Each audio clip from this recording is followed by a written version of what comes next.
Selamat malam pemirsa, jumpa lagi di Perempuan Bicara, lagi pelecehan seksual ketika motivator berubah menjadi predator.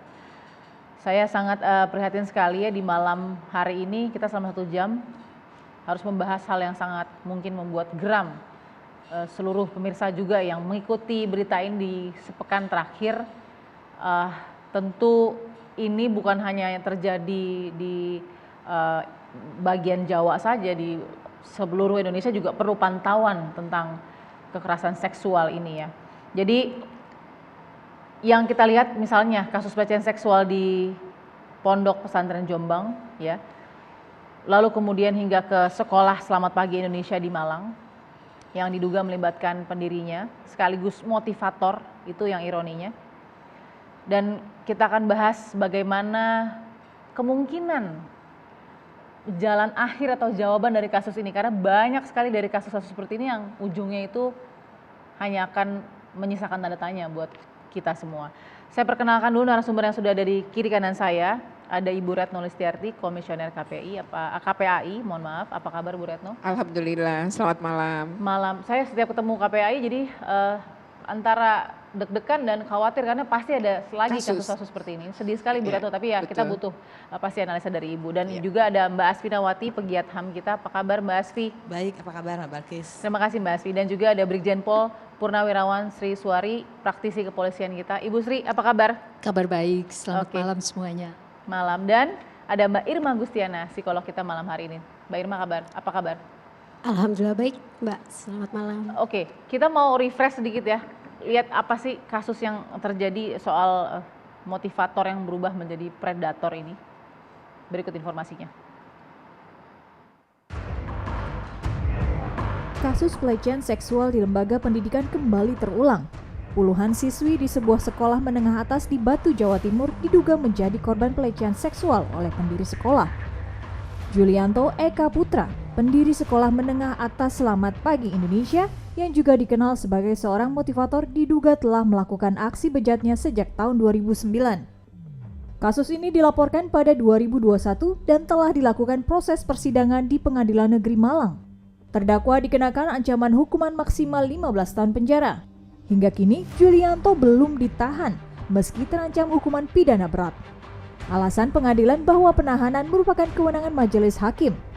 Pada tanggal 11 Juli nanti akan digelar sidang dengan pembacaan tuntutan oleh jaksa penuntut umum. Tersangka dugaan pelecehan seksual santriwati di Pondok Pesantren Sidikiyah, Kecamatan Ploso, Jombang, Jawa Timur, Mas Peki akhirnya ditangkap. Tersangka yang merupakan anak pemilik pondok pesantren ditahan di Rutan Medaeng, Sidoarjo, Jawa Timur. Upaya penangkapan tersangka telah dilakukan beberapa kali, bahkan penangkapan selalu dihalangi oleh massa. Mas Beki ditetapkan sebagai daftar pencarian orang kasus pelecehan seksual santriwati sejak Januari 2022. Kasus ini dilaporkan pada 2019. Dunia pendidikan masih ternoda kasus pelecehan seksual. Padahal Undang-Undang Tindak Pidana Kekerasan Seksual telah sah. Apakah lembaga pendidikan masih menjadi tempat yang bisa dipercaya dan aman bagi anak? Kalau dikatakan ini fenomena gunung es, saya tidak terbayang gunungnya ini sebesar apa yang ada di Indonesia, kasus-kasus seperti ini.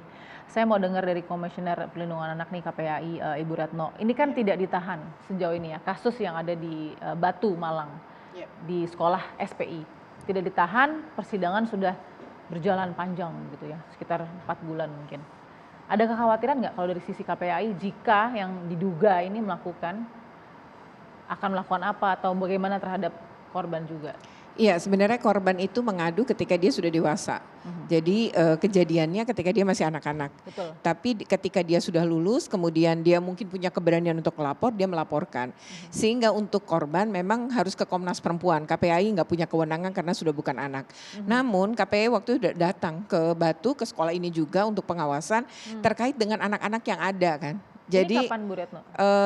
Waktu tahun lalu ya, ketika mulai masuk ke pengadilan kan. Berarti waktu itu 2021 ya? Betul, karena kan sebenarnya memang ditanganinya kan oleh Komnas Perlindungan Anak yang Pak Aris Merdeka ya. Sebentar KPAI kayaknya sebagai lembaga negara, tapi karena biasanya kami ketika itu sudah kita pengawasannya. Nah kita pengawasannya adalah untuk pemenuhan hak hak anak. Kita juga mendorong waktu itu di assessment semuanya. Jangan-jangan nih anak-anak juga masih menerima dan ketakutan, sehingga perlu negara hadir untuk melakukan perlindungan. Dan waktu itu memang bergerak bersama. Terus yang kedua yang terkait dengan eksploitasi. Kita pun menduga bahwa ada eksploitasi ekonomi selain itu. Dan itu juga mendorong, dan waktu itu dengan Kemendikbud juga ya. Kemendikbud juga ikut turun, Itjen Kemendikbud juga ikut turun. Karena ini sekolah di bawahnya Kemendikbud dan waktu itu dicabut dana bosnya. Jadi tidak lagi mendapatkan APBN dari negara sebagai bentuk hukuman ya. Karena itu diatur juga dalam Permendikbud 82 tahun 2015. Nah terkait kemudian begitu lama nggak ditahan, tentu kalau bagi kami memang walaupun yang mengadu adalah orang yang sudah dewasa ya, tapi kan kejadiannya ketika anak-anak dan kalau kita diamkan bisa menimpa anak yang lain gitu. Dan ini ketika dibiarkan bebas begitu ya ini tidak ditahan gitu ya. Padahal kalau polisi mau, ini kan pasalnya betul-betul berlapis yang harusnya sudah layak untuk ditahan gitu. Memang kita menyayangkan ya, karena ini jadi presiden buruk dong ya dengan kondisi gitu masih bikin konten juga, masih kemana-mana. Ini hal yang tentu miris ya bagi kita, dan ini makin kalau bagi kami nih khawatir banget akan membuat korban-korban lain gitu ya, kekerasan seksual lain dimanapun di Indonesia ini jadi takut gitu kalau mau mengadu, karena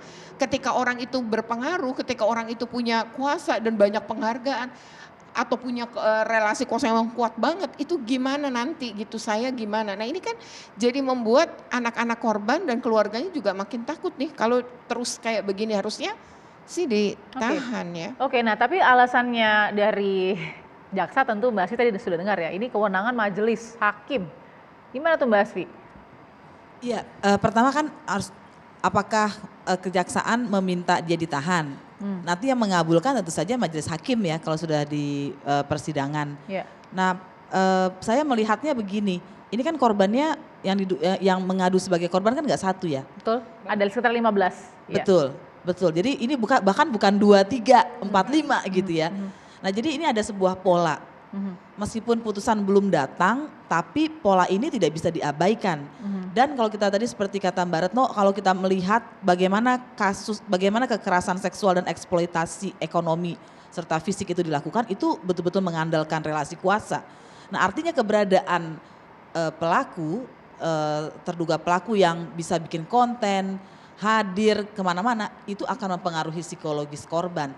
Korban yang dijambret saja gitu ya, yang tidak melibatkan seksual, korban kekerasan seksual itu pasti ketakutan kalau ada pelaku, apalagi yang soal kekerasan seksual yang itu bertahun-tahun, yang relasinya dia masih anak-anak dan relasi kuasa. Orang dewasa saja yang ada relasi kuasa, misalnya dekan dengan dosen aja akan cemas gitu ya.